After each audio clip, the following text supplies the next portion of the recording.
طريقة شد بلكات السيارات الشوفر.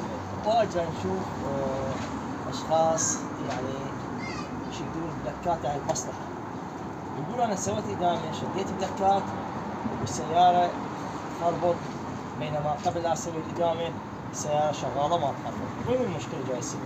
هسه أنا عندي هذا البلك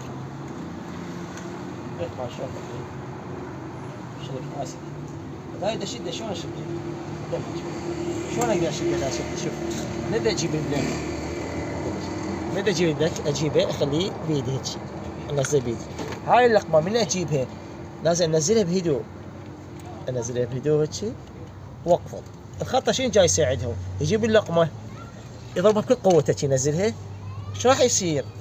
راح يصير عندنا إذا نزل اللقمة بقوة راح يصير عندنا هاي الأوبرة، هاي القطعة، هاي الأوبرة ويا هاي حديدة راح تنطبق، وإذا طبقت السيارة بعد ما راح تصفى وتظل تخربط. حتى إذا فحصها جهاز احتمال ما تطلع عطوها بالجهاز. فالطريقة الصحيحة من نخلي البلك ننزل اللقمة هاي مال مفتاح البلكات، ننزلها بهدوء على كيف ونفرها على كيف، وما نشد براجز ولا بدريل حتى ما يصير عندنا مشاكل.